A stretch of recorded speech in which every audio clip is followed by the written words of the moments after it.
वैसे तो कई सारे स्टेट्स अक्सर सुप्रीम कोर्ट की डांट और फटकार का निशाना बने हैं, लेकिन ऐसा पहली बार हुआ जब सुप्रीम कोर्ट ने एक सरकार को डांट लगाते हुए कहा कि वो उनके द्वारा चलाई गई स्कीम्स को बंद कर देंगे। सिर्फ इतना ही नहीं, उन्होंने पार्टीज और गवर्नमेंट द्वारा आजकल ट्रेंड में चल रही फ्रीबीज पर भी अपना गुस्सा बरसाया है। तो चलिए देखते हैं कि इंडिपेंडेंस डे सेलिब्रेशन से एक दिन पहले कौन सी ऐसी स्टेट गवर्नमेंट है जिसे सुप्रीम कोर्ट के कहर का सामना करना पड़ा, और क्या अल्टीमेटम सुप्रीम कोर्ट की बेंच ने उन्हें हेयरिंग के दौरान दिया, इसके बारे में भी जानेंगे। दरअसल ये मामला एक एप्लीकेंट के द्वारा दाखिल किए गए एप्लीकेशन से जुड़ा है, जिसमें कहा गया कि उसके पूर्वजों ने 1950s में पुणे में 24 एकड़ जमीन खरीदी थी। 1963 में महाराष्ट्र सरकार ने उस जमीन पर कब्जा कर लिया। एप्लीकेंट ने कोर्ट में सूट दाखिल किया और सुप्रीम कोर्ट तक जीत हासिल की। इसके बाद भी जब डिग्री को लागू करने की कोशिश हुई तो सरकार ने कहा कि जमीन एक डिफेंस इंस्टीट्यूट को दे दी गई है। डिफेंस इंस्टीट्यूट ने ये कहकर अपने आप को इस मामले से अलग रखा कि उनका इस डिस्प्यूट में कोई इंटरफेरेंस नहीं है और इसीलिए उन्हें इविक्ट नहीं किया जा सकता। फिर एप्लीकेंट बॉम्बे हाईकोर्ट गया और ऑल्टरनेट जमीन अलॉटमेंट के लिए प्रार्थना की। हाईकोर्ट ने सरकार पर सख्त रोक लगाई कि 10 साल तक ऑल्टरनेट जमीन अलॉट नहीं करने के लिए। आखिरकार 2004 में एक ऑल्टरनेट जमीन अलॉट हुई, लेकिन सेंट्रल एम्पावर्ड कमेटी ने एप्लीकेंट को बताया कि वो जमीन एक नोटिफाइड फॉरेस्ट एरिया का हिस्सा थी। इतनी परेशानियों और डिसअपॉइंटमेंट के बाद जब एप्लीकेंट इतने लाचार महसूस कर रहा था, तब उसने सुप्रीम कोर्ट की तरफ अपना मुंह मोड़ा और उम्मीद की कि एपेक्स कोर्ट उसे कुछ इंसाफ देगा। बस उसके बाद क्या था, जब से ये मामला सुप्रीम कोर्ट के सामने आया है, तब से लेकर अब तक सुप्रीम कोर्ट बेंच और जजेस महाराष्ट्र गवर्नमेंट पर काफी भड़के हुए हैं। इतना कि 14 अगस्त को हुई हियरिंग में उन्होंने कुछ ऐसा कह दिया है जिसके बाद सरकार ने अगर उनकी बात नहीं मानी तो शायद उन्हें इसका काफी बड़ा भुगतान देना पड़ सकता है। 14 अगस्त को सुप्रीम कोर्ट ने महाराष्ट्र गवर्नमेंट को सख्त शब्दों में कहा है कि जब सरकार के पास फ्रीबीज पर खर्च करने के लिए पैसे हैं, तो उस व्यक्ति को कंपनसेट करने के लिए पैसे क्यों नहीं है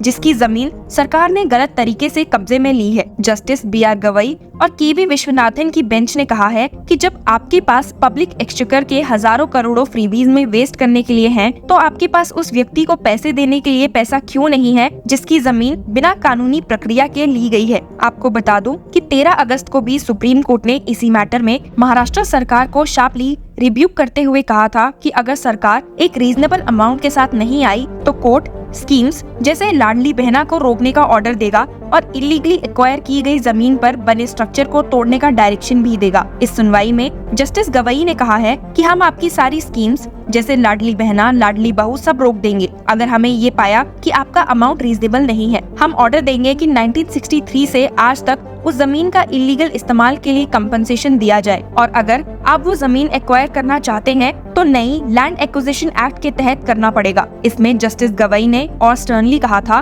कि एक रीजनेबल फिगर के साथ आइए, अपने चीफ सेक्रेटरी से चीफ मिनिस्टर से बात करने के लिए कहिए, वरना हम सारी स्कीम्स रोक देंगे। बुधवार को अपने ऑर्डर में सुप्रीम कोर्ट ने कहा कि पिटिशनर की जमीन को 1963 से सरकार ने गलत तरीके से अपने कब्जे में लिया है। यदि सरकार के पास कोई अधिकार नहीं था तो उन्होंने जमीन अलॉट कर दी। 1985 में केस फाइनल होने के बावजूद एप्लीकेंट को अपना हक पाने के लिए 19 साल तक पिलर से पोस्ट तक भटकना पड़ा। कोर्ट ने कहा कि एप्लीकेंट्स को पिछले 60 सालों से अपनी जमीन से वंचित किया गया है। कोर्ट ने कैटेगोरिकली कहा है कि जमीन सरकार के द्वारा बिना किसी कानूनी अथॉरिटी के कब्जे में ली गई और सेंट्रल गवर्नमेंट की एजेंसी को अलॉट की गई। ऐसे में कोर्ट को ये डायरेक्ट करना सही होगा कि सरकार अब जमीन एक्वायर करे और 2013 एक्ट के हिसाब से कंपनसेशन दे। इस स्टेज पर कोर्ट ने स्टेट के सबमिशंस को रिकॉर्ड किया कि मामला सबसे ऊंचे स्तर पर देखा जा रहा है। स्टेट काउंसिल ने ये भी कहा कि कंपनसेशन के लिए रेडी रेकनर के हिसाब से कुछ प्रिंसिपल्स फॉलो करने होंगे जो रेलेवेंट रूल्स के हिसाब से बनते हैं। उसने ये भी कहा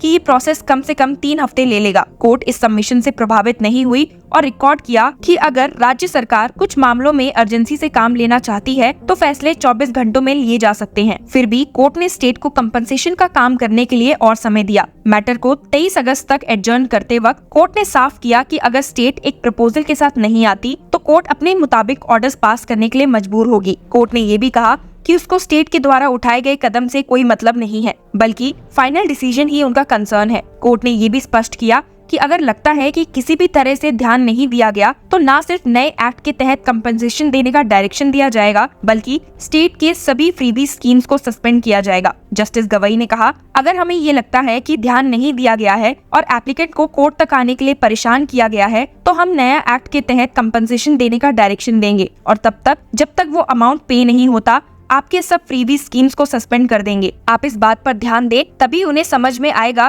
कि रीजनेबलनेस क्या होती है। आपको बता दूं कि ट्यूसडे को हुई इस केस की हियरिंग में एप्लीकेंट के वकील ने कोर्ट को बताया था कि कैलकुलेशन पर्पसेस के लिए 1989 रेट का इस्तेमाल किया गया है। बेंच ने स्टेट के ₹37 के ऑफर पर अपना असंतोष व्यक्त किया जो एप्लीकेंट को ऑफर किया गया, जिसकी जमीन एक्वायर की गई थी। स्टेट काउंसिल ने कहा कि रेवेन्यू एंड फॉरेस्ट डिपार्टमेंट ने एप्लीकेंट की केस को सिंपैथेटिकली कंसीडर किया है, लेकिन बेंच इस रिस्पॉन्स से इरिटेट हुई और स्टेट काउंसिल से कहा कि वो पूरा स्ट्रक्चर तोड़ने और जमीन को रिस्टोर करने का ऑर्डर पास कर सकती है। ये सुनकर और डर के स्टेट काउंसिल ने कोर्ट से टाइम मांगा था कि वो मैटर में इंस्ट्रक्शंस लेकर आएंगे, जिसके बाद ही सुप्रीम कोर्ट बेंच ने केस की अगली हियरिंग वेडनेसडे को लिस्ट की थी। बात सिर्फ इतनी से नहीं है। आपकी जानकारी के लिए बता दूं कि अगस्त की शुरुआत से ही सुप्रीम कोर्ट ने इस मैटर को अच्छे से पकड़ा हुआ है और जो फटकार महाराष्ट्र गवर्नमेंट को ट्यूसडे और वेडनेसडे को दी गई है, ऐसा ही कुछ 7 अगस्त की हियरिंग में भी सुनने को मिला था, जिसके बावजूद उन्होंने ठीक से एक्ट नहीं किया। 7 अगस्त को सुप्रीम कोर्ट ने महाराष्ट्र गवर्नमेंट को शार्पली पुल अप किया था, क्योंकि उन्होंने कंपनसेशन के मामले में प्राइवेट पार्टी को रिस्पॉन्ड नहीं किया, कहकर कि सरकार के पास फंड्स हैं लाडली बहना और लाडका बहू स्कीम्स के अंडर फ्रीबीज डिस्ट्रीब्यूट करने के लिए, लेकिन लैंड लॉस के लिए पैसे देने के लिए नहीं है। स्टेट ने आर्ग्यू किया था कि ये land armament research development establishment institute के द्वारा ऑक्यूपाई की गई थी, जो सेंटर के डिफेंस डिपार्टमेंट का एक यूनिट था। बाद में दूसरी जमीन प्राइवेट पार्टी को अलॉट की गई, उस जमीन के बदले में जो ARDAI की पोजीशन में थी, लेकिन बाद में पता चला कि प्राइवेट प्रॉपर्टी को अलॉट की गई जमीन नोटिफाइड फॉरेस्ट लैंड थी। 23 जुलाई को सुप्रीम कोर्ट ने कहा था कि प्राइवेट पार्टी जिन्होंने इस कोर्ट तक सक्सेस हासिल की है, उन्हें उनके फेवर में पास डिक्री का बेनिफिट डिनाई नहीं किया जा सकता है। जस्टिस गवई ने गवर्नमेंट से कहा था कि आपको मालूम है कि आप लोग क्या कर रहे हैं, जजमेंट आपके खिलाफ गई है और इसीलिए आप डिले करने के लिए पुरानी फाइल्स को खोल रहे हैं, ऐसा नहीं होने देंगे। कोर्ट हियरिंग के दौरान ये भी कहा गया था कि अगर जरूरी लगा तो सुप्रीम कोर्ट डिफेंस इंस्टीट्यूट को भी इशू को रिजॉल्व करने में शामिल करेगी। तो इतनी सारी चेतावनियों और कंसर्न्स के बाद भी महाराष्ट्र गवर्नमेंट इंडिविजुअल को उसकी जमीन के बदले ऑल्टरनेट लैंड या फिर एडिक्वेट कंपनसेशन देने के लिए रिलक्टेंट है, जिसने न सिर्फ इंडिविजुअल बल्कि सुप्रीम कोर्ट का भी गुस्सा और बढ़ा दिया है। अब ऐसे में क्या वो 14 अगस्त को दी गई सुप्रीम कोर्ट वार्निंग को सीरियसली लेंगे या फिर से एक और ऐसी ही हियरिंग देखने को मिलेगी और उसमें कोर्ट कुछ बड़ा फैसला ले सकती है? We will wait and see. Till then, keep following Law Chakra to know more about such news.